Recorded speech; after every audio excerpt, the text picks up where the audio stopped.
I'm going to give you a little brief overview of Carnegie, the CETO technology, what we've been up to, and try and address some of the challenges of upscaling to a multi-unit grid-connected project which we're currently constructing in Western Australia.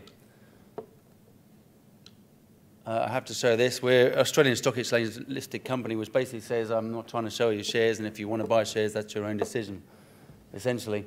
Carnegie are an Australian company based in Western Australia. We've been there since our inception, since the technology was first invented. We own the technology. We have a variety of patents around the technology to protect our market entry, I guess. We're 35 people, a fairly small company. We've been growing steadily over the last 5 years, and you see the picture there, mixed with a mix of engineering staff predominantly, commercial, admin, etc. We have subsidiaries in the UK, Ireland and Chile, which are all about future project development, as well as technology development with it as well. To date, we've raised some $77 million from being listed on the Australian Stock Exchange, which gives us a very flexible funding mechanism, which has brought us to where we are now. We've also raised government funds and spent $95 million in the process, so £60 million thereabout in getting to where we are over the last 10 years or so. We have Electricité de France as our licensee. It's been involved in the technology development as well as project development as well. The CETO technology essentially is a fully submerged point absorber. Near shore location or deep water location, we've designs on both options. We can produce power onshore is predominantly where we're focused at the moment, and now we're moving into offshore power generation as we've de-risked the technology. The technology lends itself both to power production and water production. In Scotland, water is not such a big issue in terms of potable water, but it certainly is in other areas of the world. Modular design really meaning that we can deploy 1 unit, we can do 5, we can do 10 or more. It comes down to economies of scale and what makes sense. The two figures on the bottom give you a broad, very schematic overview of what it looks like. Essentially, we consist of a buoy floating just under the surface, a rather large buoy at that, moved in an orbital motion underneath the waves. That's linked on the left-hand side to a seabed-mounted piston pump. On the upstroke, essentially, we're pressurizing fresh water and pushing that ashore through a pipeline. Once onshore, we then can use that in a power station to derive electricity through hydraulic motors, generators, etc. And the other option we have is to use the pressure, the energy in this hydraulic system to directly drive a desalination plant as well, so replacing the electrical power motors that are used in desalination plants and use a vast amount of energy in the process. On the right-hand side, the left-hand side is where we're focused up to date. The right-hand side is where we're going from now in terms of from concept design, CETO 6 as we call it, which really is putting the onshore power plant into the buoy. So we're still submerged, but we're generating electricity offshore and running cables back to shore. We retain both technology streams as an option, so we can produce electricity onshore, offshore, as well as the water option as well. We've been at it for a little while. We've come from wave tank testing, 1/3 physical scale testing at a private test facility in the ocean off Fremantle, back in sort of 2006 through to 2012. In 2011, we put our first full-size prototype in the water off of Garden Island. It was an 80 kilowatt peak energy output unit, averaged over 20 minutes. It went in for a while. It had its issues. We had our failures, and we learned a few lessons. We add those into our own understanding of how to develop the technology, how to deploy things in the ocean, how to work with supply chain. And all that's really been fed into what is the current project for us, the Perth Wave Energy project, which will see 3 240 kilowatt units this time deployed off of Western Australia, the same site as that unit in 2011. Pipelines running back to shore, power and water production under supply agreements with the Australian Department of Defence. And this is all about putting in 3 units. It's an array, operating those units successfully, learning about system control, operation and maintenance, all these lessons that will come through this project, and then leading us through to commercial development and global dominance, of course. The Perth Wave Energy project is a grid-connected array. The 3 units you've just seen, the onshore power plant, the desalination plant as well, with construction and commissioning this year. So construction is about 75% of the way through. The figure you see on the bottom gives you an indication of where we are. Australia, for those who haven't recognised it, southwest corner of Australia, really, just near Perth. We head down just south, about 30 kilometres south of Perth, we get to Garden Island. It's a Department of Defence base, HMAS Stirling, the largest naval base in Australia. Our onshore plant is in a disused quarry, very deliberately selected, 3 kilometres offshore and 25 metres of water where the 3 units are. This site was carefully selected for a number of reasons: its wave climate, its seabed conditions, being away from environmental issues, sea use, etc. There's many reasons, but also a rather handy naval base in the background that'll take the power in the water and has an active interest in that as well. To help me along the way, I'll give you an animation to show you what the project looks like, but the best bit is I get to turn an animation into reality. The project's fully funded. 22 million from Australian government. That's a combination of federal government and the West Australian state government. The West Australian government have been supporting us since 2009, so a long-term support of the technology. We also have a small amount for the desalination plant as well on those power offtake agreements there. Site handover on the left. This was a big step for us. Dealing with Department of Defence is a detailed affair and takes a little while. So from that point onwards, which was less than a year ago, there's a lot of progress, which I'll come back to shortly. So this animation gives you an impression of where we are in the world in Western Australia, the size of the project, and also the nature of being able to feed into a Department of Defence base. Defence themselves have a lot of interest in wave energy. They have remote infrastructure around the world that needs power, that needs water to reduce their exposure to supply chain. Garden Island's just there. Off to the southwest corner is a disused quarry. You can see just appearing there. That pretty much looks like that now, actually. It was actually a bit of a tip for rubbish waste before, so we've improved the situation, you could say. Pipelines are buried through the shoreline and then laid on the seabed, 3 kilometres out to where the 3 CETA units will be deployed. The foundations are now in, the pipeline's in, the onshore plant is built, and I'll show you some of that shortly. Submerged units about 1 metre below, so maritime safety-wise, we have a closure area predominantly because of the safety issues, but we manage that around where we put the site, around the markings we have, consultation, etc.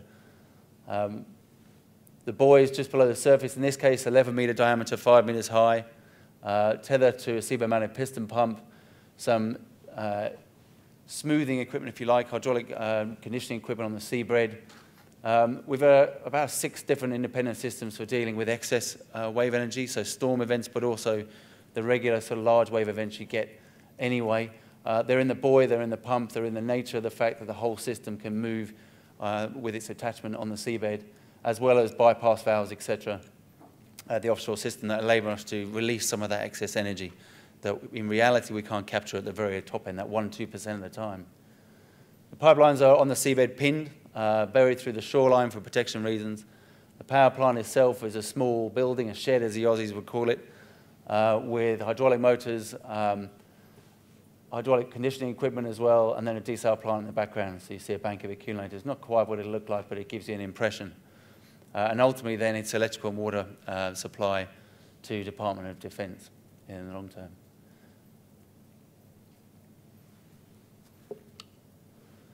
So in terms of where we're at, design was obviously complete last year. Approvals were gained in 2013. Offtake and funding was complete then as well.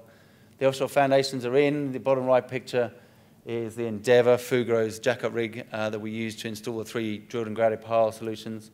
The pipelines are in. The 2 left figures show the installation method. We used a flex steel pipeline, 100 mil internal diameter.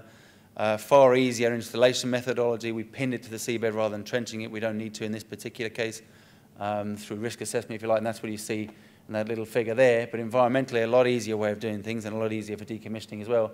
Very much suited a demonstration project. The first time that particular product's been used in Australia as well. The buoy and actuators, these buoys you see on the right-hand side, they've arrived in April and were unveiled, if you like, by the Federal Energy Minister, Ian Macfarlane, in mid-April. They're 11 metres across, 5 metres high, steel structure with energy relief mechanisms inside and instrumentation. They're currently being fitted out at a local yard, ready for deployment in the next 1 to 2 months. Offshore construction largely now complete. Onshore-wise, you can see, bottom left figure, this is the large building, the shed, if you like. Just this little containerised unit is a desalination plant that went in the last couple of weeks and is now going through pre-commissioning.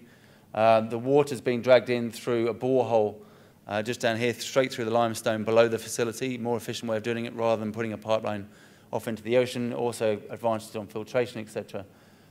Pictures of the lower foundation connector, which is an SRP connector, much quicker, efficient way of deploying units. The whole buoy, pump, etc. can go out as one, be lowered into place and hot stabbed into place using such an arrangement. And then the pumps have also arrived, as well as all the other equipment, which is now going through testing before deployment. In developing this project, and indeed the Tidal technology as a whole, and as we move forward, we have a global supply chain, a number of UK companies, SRP, Severn Valves, ABB in the UK, Fugro, Secor, European, further afield, Deuce Hydro in terms of the pumps, Australian companies, of course, to give that local content. About 80% of spend has been in Western Australia, which is quite an incredible number when you think about it, for this entire project, and then FlexSteel in the US. And we have a number of strategic agreements with other wave and tidal developers to share in bringing the technology forward for those components that aren't core IP, that sit on the periphery, and that's something I would wholly encourage. The Perth project now is undergoing construction, will go into operation, a very important critical phase for us. In the background, we're now bringing up the concept design of the CEDO6 unit. Now, this involves bringing that onshore power generation into the buoy. It's an increased technology risk, but it's the right time to do it. Now we understand how our unit works. We put a few more points on the curve. We can take that additional step and move things offshore. In the meantime, offshore wind, oil and gas industry, tidal industries move forward and wave in terms of being able to do this in the offshore environment, and we can leverage off that expertise. We aggregate technologies is the best way of doing it to achieve these results. 1 megawatt's the peak capacity, first commercial production unit, so when it deployed in arrays of 25 megawatts or above, we can get a sufficient levelized cost of energy or bring it down to a low enough level to be cost competitive in certain jurisdictions. Initially, unit 3 megawatt CEDO6 demonstration project, either in Australia at the Garden Island site or in the UK with WaveHub that we announced recently. It all comes down to what we can fund. We've just raised nearly $10 million in the last 4 weeks towards this project explicitly, as well as cash on hand. And then the remainder will come from government essentially, or equivalent mechanisms, debt funding options as well. We signed a $20 million debt funding arrangement as well in March to assist with project development as well. So it leaves us in a very strong position to deliver both the Perth project and then move on to this CEDO6 design, which is our commercial technology for electricity generation at least. Lovely map, a lot of wave energy in the world, as we all know. We've got various projects going on in various locations. The prime focus is in Australia and the UK, really, drawing on that oil and gas, offshore wind, wave and tidal experience that is here and embedded, a lot of it in Scotland. That's why I'm here. That's why we have a UK subsidiary based in Edinburgh, and why we have other projects going on as well. Upcoming milestones, really, we've achieved a fair bit to date. In Australia, largely below the radar in the UK, but I think perhaps we're a little more well-known now. Power and water production this year, and operation and maintenance, the critical bit, moving beyond that installation milestone and actually getting to the most important bit, which is staying in the water, learning to operate the system. CEDO6 project design, they're moving through 2016, that demonstration project, and I'm hoping to announce more on that in the next few weeks. And then 2018, arguably 2016 plus thereabouts, is commercial projects, but let's take one step at a time and deliver the Perth project first. Many thanks for your attention. Happy to take any questions. Okay, thank you very much, Tim. Are there any questions from the floor? Oh, hiding behind the monitor. Hi, it's Mike Hersey, Helix Wave Energy. I'm sure I remember reading previously that you use saline instead of ordinary water for pumping. Did you not? Is that incorrect? Did I remember incorrectly? Probably back in 2005, that was the case. At 1/3 scale, we pump seawater ashore. The issues there are biofouling, corrosion, and a number of others that we don't need to deal with necessarily. So we took the decision then to close the loop, put fresh water in, which means we can control it. Environmentally, it is a better option as well, just in terms of better control what we're doing. So yeah, it's a closed loop at the moment. Okay, and are you planning then that in future all the commercial ones will you generate electricity directly offshore, or are you still planning to pump hydraulically to shore for, say, devices that are nearer to shore? Both is the short answer to that. It depends on site conditions, and it depends on what the need is. The pipeline gives us a desalination potential, and it's direct desalination as opposed to electricity then powering. There's a lot of merit in that. It's a huge global market and emerging and ever growing. So we retain both options. The CEDA6 technology is all about bringing the first commercial units to bring the levelized cost of energy down to a point where we can compete, essentially. Okay, thank you. Sure, thanks for the question. Another question. Hello, Mr. Sawyer. I'm. You did. You do. Good afternoon. Good afternoon. I'm delighted to meet you because I met a young lady on your stand today. Bridget. Yeah. Yes, married to a Scotsman. Cheers. Or rather, yeah. Anyway, I'm most impressed with this energy device. In looking at all the other forms of energy, this seems to me the best. I'm most impressed. And I can see that you will, I believe, get a lot of global business. The only snag is you're not using the right materials, basically, for a marine environment. You're using steel. Mm-hmm. And that's my interest, is building in cement, ferrous cement, which is an indestructible way of building. We can build ferrous cement panels in cement that will not corrode and require no maintenance. And that is a subject that I'd dearly love to talk to you about as soon as we can.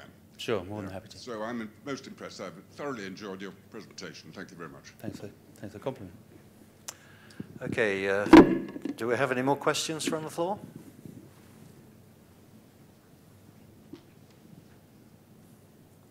No, it looks like that's it. And anyway, thank you very much again, Tim.